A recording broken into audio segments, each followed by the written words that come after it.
오늘 아침에 우리에게 주시는 하나님 말씀은 창세기 26장 1절부터 16절까지의 말씀입니다.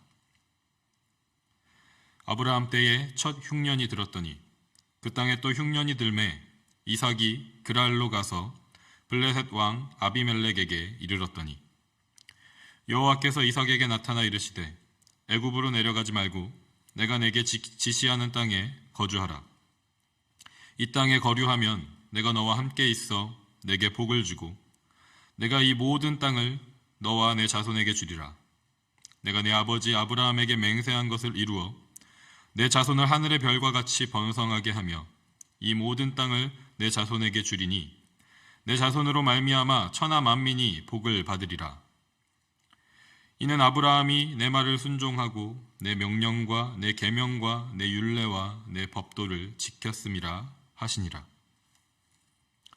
이삭이 그랄에 거주하였더니 그곳 사람들이 그의 아내에 대하여 물으매 그가 말하기를 그는 내 누이라 하였으니 리브가는 보기에 아리따움으로 그곳 백성이 리브가로 말미암아 자기를 죽일까 하여 그는 내 아내라 하기를 두려워함이었더라.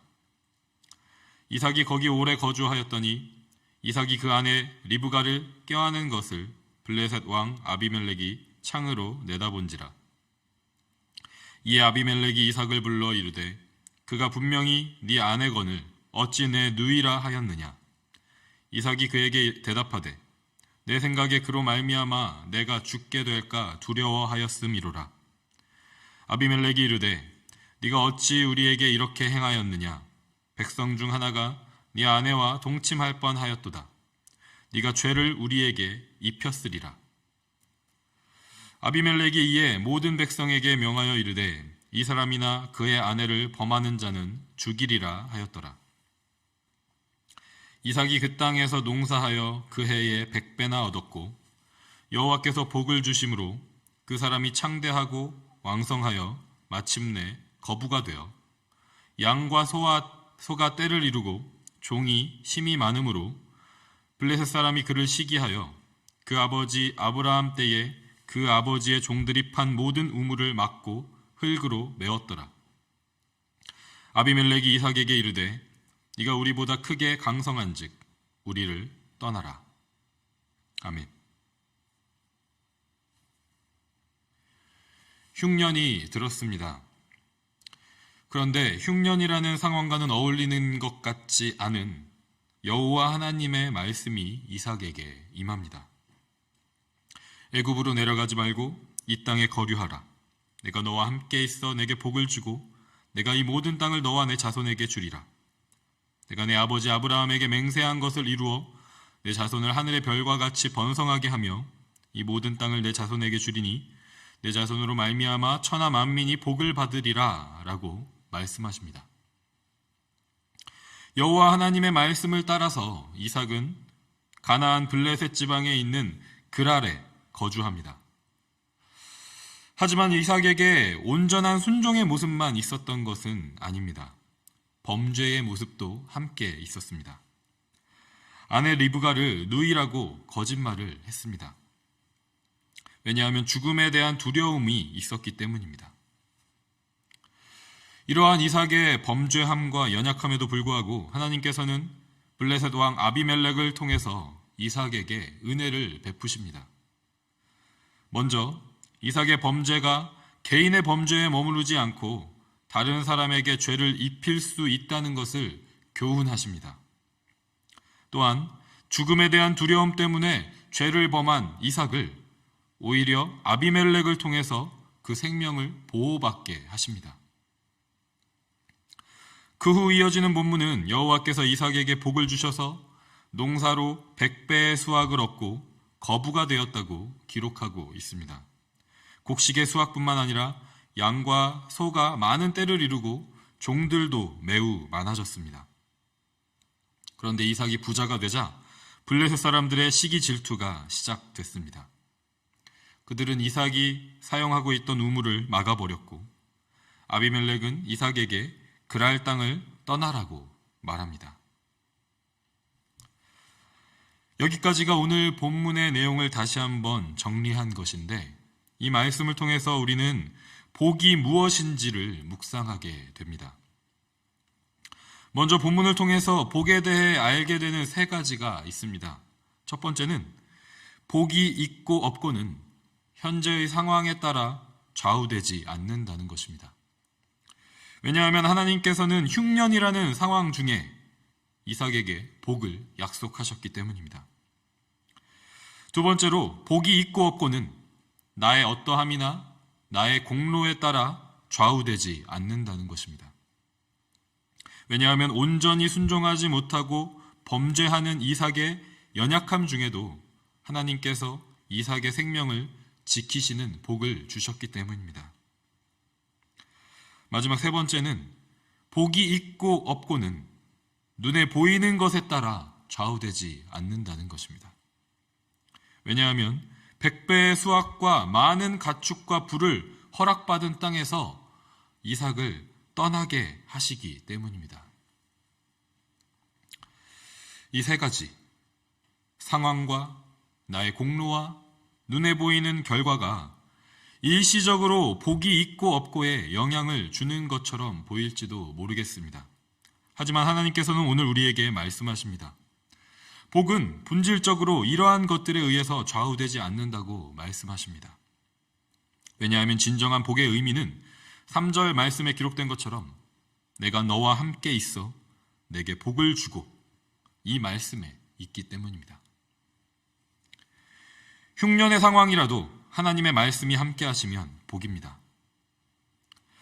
하나님의 말씀에 온전히 순종하지 못하고 불순종하는 연약함 가운데 있음에도 불구하고 하나님께서 은혜와 긍휼과 자비하심으로 나와 함께 하시고 나를 위하신다면 그것이 복입니다. 복의 결과로 얻게 된 눈에 보이는 것들을 허락한 땅을 떠나야 할지라도 하나님께서 나와 함께 하신다면 그것이 복인 것입니다.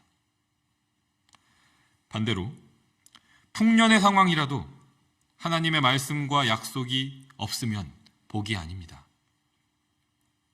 하나님의 말씀에 온전히 순종하는 것 같아 보여도 나의 공로를 자랑하고 나 스스로를 높이고 있다면 복이 아닙니다. 복의 결과로 보이는 것들을 허락한 땅을 떠나지 못하고 하나님보다 더 의지한다면 복이 아닙니다. 이것은 오늘 본문에서뿐만 아니라 성경 전체를 통한 하나님의 말씀이고 특별히 창세기 39장의 요셉의 삶을 통해서도 분명하게 말씀하시는 메시지입니다.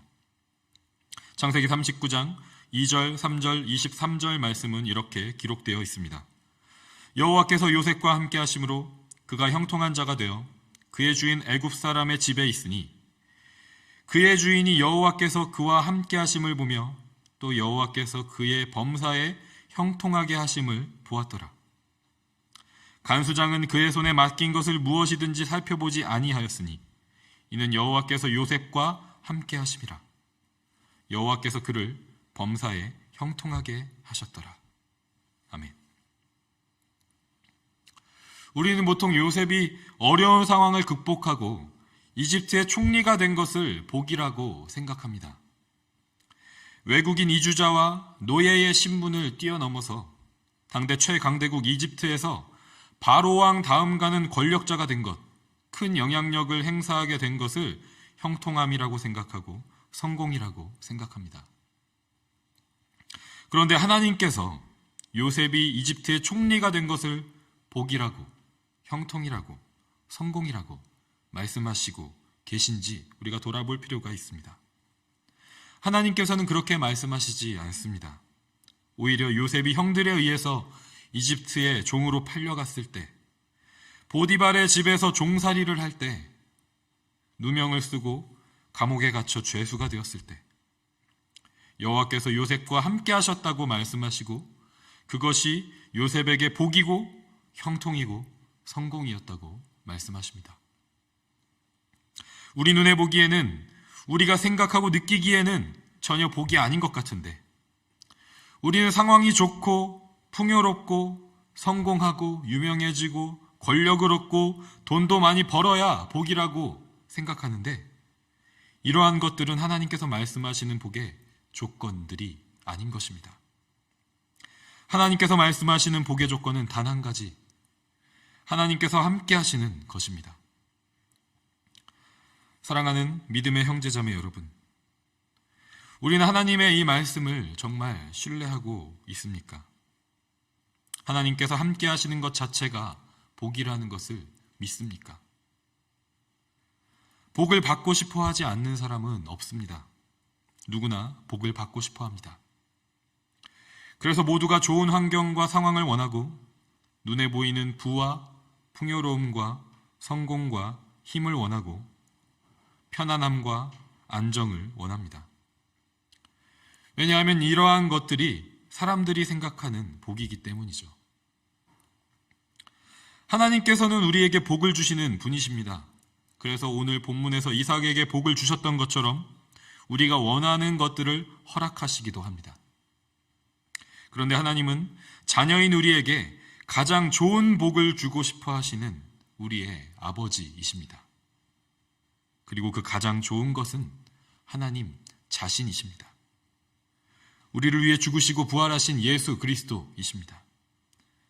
지금 우리 안에 주인으로 계시는 성령님이십니다. 하나님이 우리와 함께 함으로 누리는 영원한 생명, 이것이 하나님께서 우리에게 주고 싶어 하시는 가장 좋은 복입니다. 그래서 하나님께서는 가장 좋은 복과 우리가 생각하는 복을 분별할 수 있도록 우리의 믿음을 연단하십니다.